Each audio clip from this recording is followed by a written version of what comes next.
Welcome to Sad Crime, where we look back at real stories that remind us just how fragile life can be.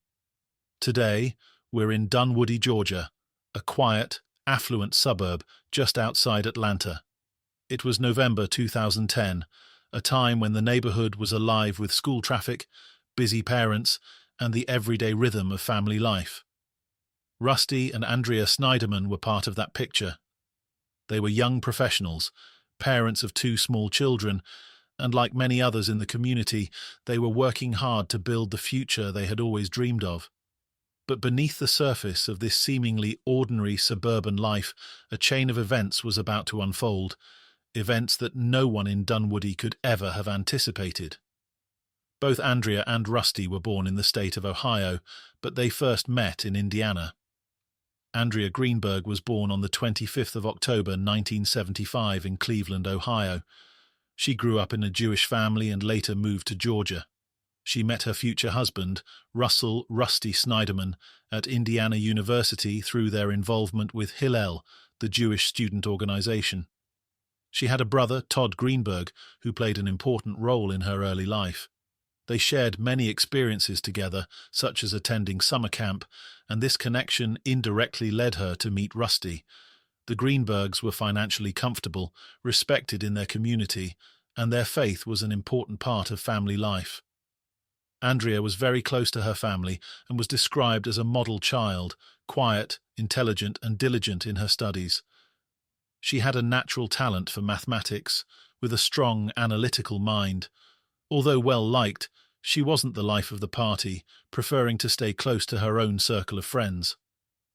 After finishing secondary school, she enrolled at Indiana University in Bloomington, where she studied industrial engineering. Upon graduation, she became an engineering manager at General Electric, overseeing projects in nuclear reactors, turbines, and solar panels, before later moving into finance with J.P. Morgan Chase and Company in Atlanta. Andrea had never had a boyfriend before meeting Rusty. She had been focused on her education. But everything changed in September 1994, when Rusty approached her and struck up a conversation. The two quickly realized they enjoyed one another's company and had a lot in common. Rusty asked Andrea for her phone number, and that very evening he called and invited her for a walk. Rusty Sneiderman was born on the 18th of June 1974 in Cleveland, Ohio. He was the beloved son of Donald and Marilyn Sneiderman and the younger brother of Stephen, known as Steve. His parents devoted a great deal of time to their children and valued their opinions. His father worked as an accountant, earning a good living, and encouraged Rusty to follow in his footsteps, advice Rusty would later take. From an early age, people believed Rusty was destined for success. In secondary school, he was editor of the school newspaper, took a keen interest in sport, and, like Andrea, excelled academically, especially in science and mathematics. Unlike Andrea, however, Rusty was very outgoing, a natural socializer with a sharp sense of humor that won people over easily. He was serious about relationships, though, and despite being popular, he never dated before Andrea. His Jewish faith was central to his life, and he wanted to wait for the one before committing to a relationship. Before becoming the entrepreneur and community figure many later knew, Rusty was a student at Indiana University in Bloomington, studying finance and business. Those years shaped both his skills and ambitions. He went on to earn an MBA at Harvard Business School, setting him firmly on his professional path. Rusty was not only intelligent and capable, but also warm and approachable, someone people felt at ease around. Like Andrea, he practiced Judaism, and the couple shared similar values and outlooks on life. From the beginning, they took their relationship seriously. Both were ambitious, both wanted a family, and those around them described their relationship as harmonious and strong. In 1996, Rusty graduated and returned to Cleveland to start work as an accountant, while Andrea remained at university to complete her degree. The distance wasn't a problem. They saw each other at weekends and stayed in regular contact during the week. Their families also got to know each other well. Rusty's parents recalled that the couple were deeply in love and they were impressed by Andrea's intelligence and character, welcoming her as a future daughter-in-law. By 1998, Andrea had also graduated, and the pair could spend more time together. Andrea secured her first job with General Electric in Chicago, which was a great opportunity but required her to move. Rusty decided to join her, and together they rented a small flat. Their families were slightly surprised as the couple were not yet married, but Andrea and Rusty explained that marriage was in their plans. First, they wanted to save money, develop their careers, and then start a family. Rusty also worked at General Electric as a business analyst, while Andrea managed projects that demanded both technical expertise and leadership, combining engineering with operational management. Before long, the couple became engaged, and on the 30th of December 2000, they married in a synagogue in Florida, one that their grandparents had helped establish years before. After the wedding, Rusty continued his studies at Harvard while balancing work commitments. Andrea also found employment in Boston and quickly adapted to her new environment. When Rusty completed his MBA, he was offered a position in Atlanta, and in 2005, the couple moved to nearby Dunwoody. That same year, their first daughter, Sophia, was born. Life was going very well for the Sneidermans. They were financially secure, with Rusty working as a financial consultant for J.P. Morgan, advising clients on investments, wealth management, and strategic planning. His ability to combine financial expertise with strong client relationships earned him respect and laid the groundwork for his later entrepreneurial ventures. Andrea worked remotely for Harvard in information technology and later taught online business classes for a business school. In May 2007, Rusty and Andrea purchased a luxury home in Dunwoody for $920,000. The 5-bedroom property, built in 2006, had more than 4,600 square feet of living space, 4.5 bathrooms, and a 3-car garage. It was located on a quiet residential street near the local library, a symbol of the comfortable and successful life they had built together. It had to be said that the Sneidermans earned a great deal of money, but they were not extravagant. They saved diligently for harder times and always had something put aside. Although they still had a mortgage, by 2010 they had managed to accumulate around $1 million across retirement and savings accounts. As it would later turn out, having those emergency funds was a wise decision because work problems were on the horizon. Rusty dreamed of starting something of his own, as working for others never gave him full satisfaction. In 2007, their family grew once again when their son Ian was born. While his arrival brought them immense joy, it was also a difficult period, as the United States was facing an economic crisis and many people lost their jobs. Unfortunately, due to budget cuts, Rusty also lost his position. Andrea's job was eliminated as well, leaving the couple unemployed, with a mortgage and 2 children to support.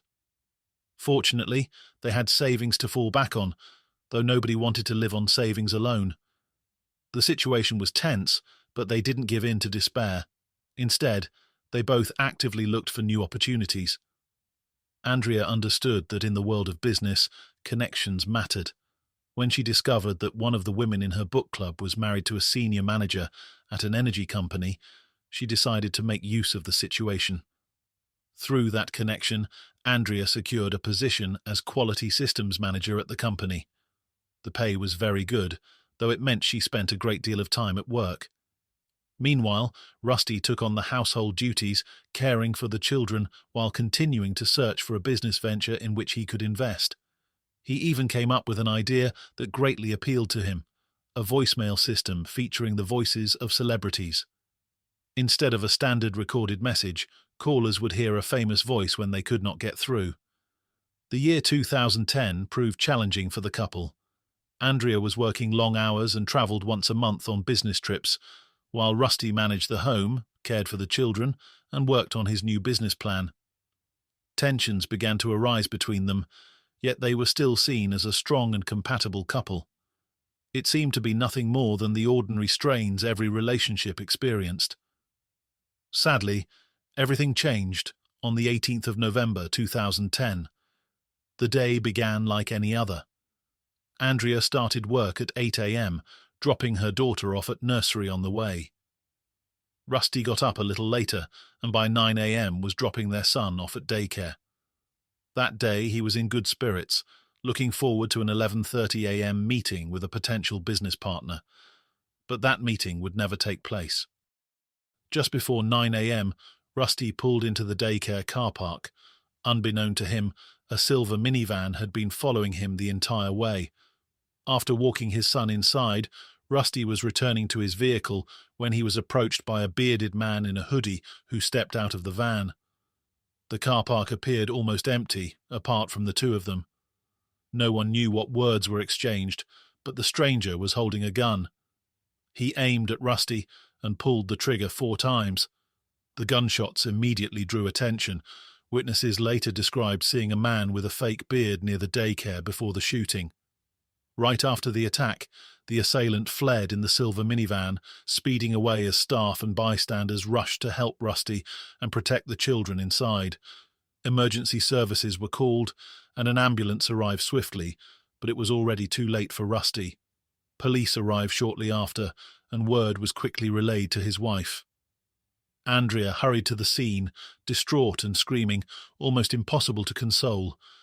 It was a devastating sight, but investigators had to determine what had really happened. There were plenty of witnesses, all describing the same thing: a man with a beard and hood, leaving in a silver minivan, possibly without license plates. Clearly, someone had planned this carefully. Despite the witnesses, in truth, little was known. The killer had left no trace. CCTV in the area showed footage consistent with the witness accounts, capturing the suspect more clearly. Later, Andrea was shown the recording, but she did not recognize the man. It was ruled out as a robbery. Nothing had been taken. Whoever did this wanted Rusty gone, which suggested a personal motive. That meant police had to look closely at the family, particularly his wife. Andrea eventually calmed down enough to answer questions and was cooperative with the officers. When asked whether anything unusual had happened recently, she recalled an incident from a month earlier on the 20th of October. That evening, while she was at home with Rusty and the children, they suddenly heard the electric garage door opening. Since both she and her husband were inside, it had to be someone else.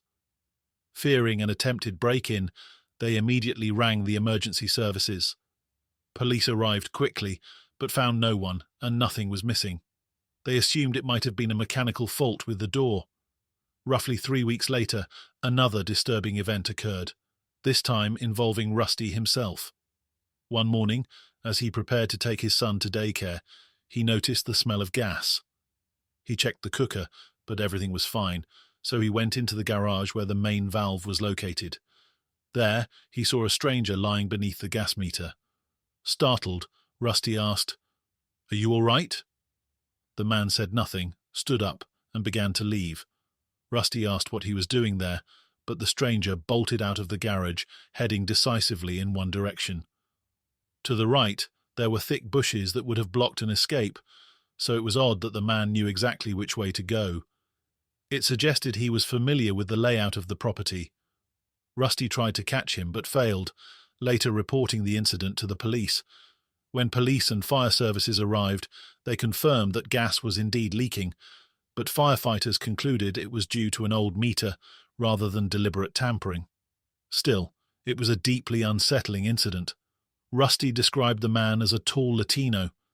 This did not match the shooter's later description, but at that stage, any information could be useful. The key question became, who would want Rusty dead? Andrea could not answer. In her view, everyone liked her husband, and he had no enemies. Investigators asked whether either she or Rusty had been unfaithful. Andrea admitted that there was one man who had confessed his feelings to her, her boss, Hemi Newman, the husband of a friend who had helped her get her job. Allegedly, Hemi had confessed his love to her, but she had rebuffed him, saying she had a husband and a family.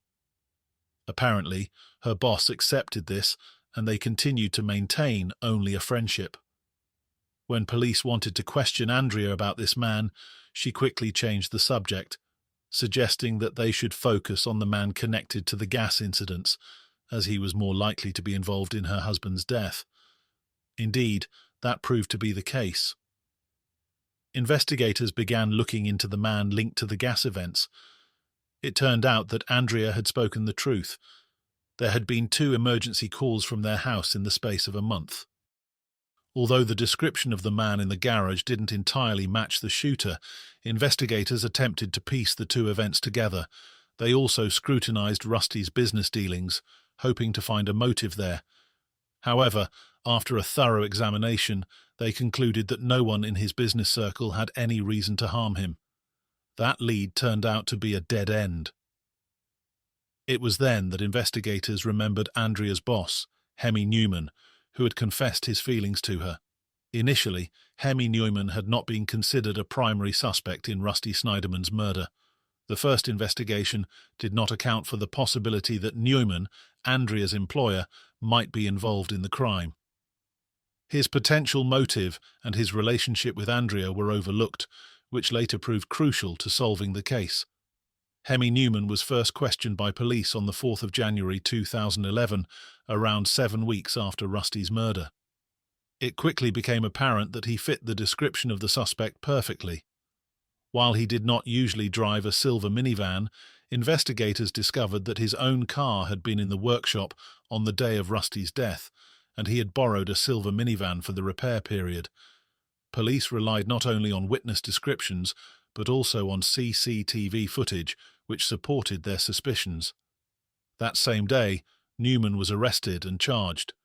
He claimed he did not recognize himself in the footage and denied any wrongdoing. Hemi insisted that he had an alibi, claiming he had been at work all day, arriving at 5:30 a.m.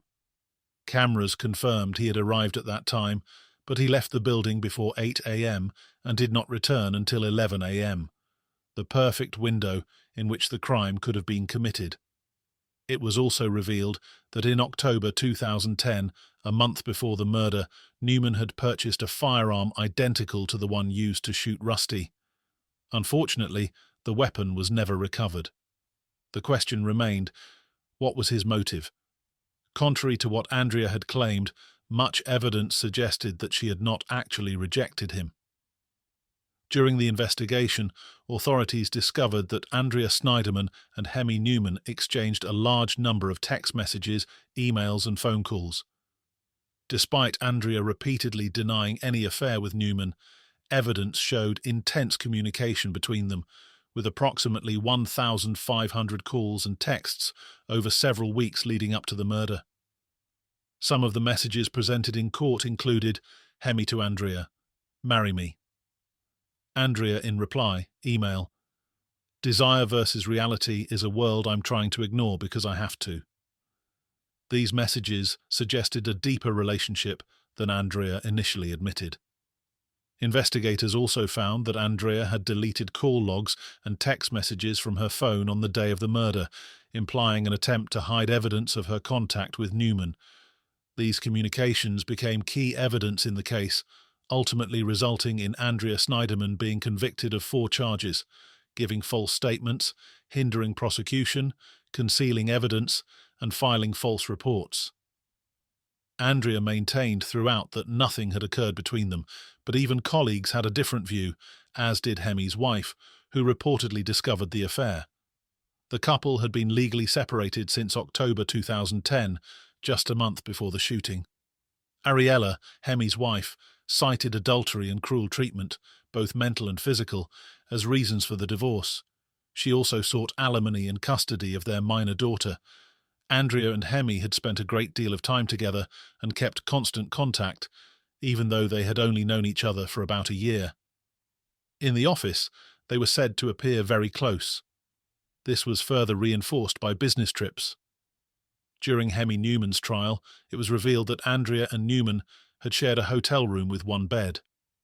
In July 2010, they stayed at the Hampton Inn in Longmont, Colorado. Hotel staff testified that Andrea had requested a room with a larger bed and later changed her reservation from 1 bed to 2. Newman also arranged for hotel staff to deliver flowers and chocolates to Andrea, referring to her as his new wife. These actions were presented as evidence of a romantic relationship. They were also frequently seen going out for dinner together, which could be traced through company expenses. Additionally, a bartender testified to observing Newman and Andrea Sneiderman behaving intimately. Christine Oliveira, a bartender at the Pulse Lounge in Greenville, South Carolina, stated that in August 2010, Newman and Sneiderman were her only customers that night. She observed them dancing closely, groping each other, and sharing mouth-to-mouth kisses on the dance floor, describing their interaction as their own moment. Another bartender at the Pulse Club in Greenville also testified that Newman and Andrea visited in October 2010. She noted they were the only patrons present and were dancing intimately. When Andrea went to the restroom, Newman confided in the bartender that Andrea needed a night like this to relieve stress and was dealing with a real jerk at home. These testimonies were crucial in establishing the nature of the relationship between Hemi and Andrea, contradicting Andrea's claims and supporting the prosecution's argument that Newman's motive for the murder was linked to his obsession with her. At one point, a theory emerged suggesting that Andrea had planned everything with Hemi. After the loss of her husband, Andrea received $2 million from Rusty's life insurance policy. Andrea's parents claimed she was surprised by the payout and had not expected such a large sum, but whether that surprise was genuine is known only to Andrea. Shortly after Rusty's death, Hemi called her, a fact that did not reflect well on her. However, there was no solid evidence to charge Andrea with complicity. She was only charged with hindering the investigation, as mentioned earlier. Authorities repeatedly caught her in lies. For instance, she denied knowing Hemi when shown the CCTV footage. She also claimed that she had gone on business trips alone, when in fact she had been accompanied by her boss. As for Hemi, before the trial, specialists examined him, and a disturbing picture of his mental state began to emerge. During interviews, he admitted to everything. He claimed his relationship with Andrea had been more than just professional, but insisted that he had eliminated Rusty to protect Andrea's children. He also bizarrely asserted that Rusty's children were actually his own, which was impossible as he had known Andrea for just a year, and the children were born before their relationship. Hemi spoke of visions that compelled him to remove Rusty and said he was unsure of what was real, including whether his relationship with Andrea had been physical. During his trial, he testified that he was uncertain whether he had engaged in sexual intercourse with Andrea Sneiderman. He claimed to have no memory of the events during their hotel stays, including the night in question, suggesting that he might have been under the influence of alcohol or experiencing a manic episode that impaired his memory. This claim was met with skepticism. Prosecutors presented evidence contradicting Newman's testimony, including hotel records and witness statements. Newman was diagnosed with a mental illness, though the extent and nature of his condition were hotly debated. During his 2012 trial, Newman's defense team called forensic psychiatrist Dr. Tracy Marks, who diagnosed him with bipolar disorder and psychosis, stating he had experienced delusions at the time of the murder. Dr. Marks testified that Newman was unable to distinguish right from wrong due to his mental state. Similarly, forensic psychologist Dr. Adriana Flores evaluated Newman for nearly 19 hours and concluded that he suffered from undiagnosed bipolar disorder and had been in a manic episode when he killed Rusty. Dr. Flores reported that Newman had heard voices and had delusions, including believing his relationship with Andrea Sneiderman was more significant than it was, and that he needed to rescue her children from their father. She stated that Newman was out of touch with reality during the crime. Conversely, state-appointed experts testified that Newman had shown no signs of mental illness during evaluations. Dr. William Brickhouse, a forensic psychologist and director of mental health at DeKalb County Jail, observed Newman for over a year and found no evidence of delusions, hallucinations, or manic behavior. He described Newman's conduct as completely unremarkable and noted that he showed no signs of being detached from reality. In the first trial in 2012, the jury found Newman guilty, but mentally ill of malice murder and guilty of firearm possession. This verdict acknowledged his mental illness, but concluded he was still capable of distinguishing right from wrong at the time of the murder. The Georgia Supreme Court later overturned this conviction due to the improper admission of privileged mental health records. In the retrial in 2016, a second jury convicted Newman of malice murder and possession of a firearm during the commission of a felony, without the mentally ill designation, indicating that the jury did not find sufficient evidence to support a claim of legal insanity at the time of the crime. The question of Hemi Newman's mental health remains complex. While defense experts diagnosed him with bipolar disorder and psychosis, state experts disagreed.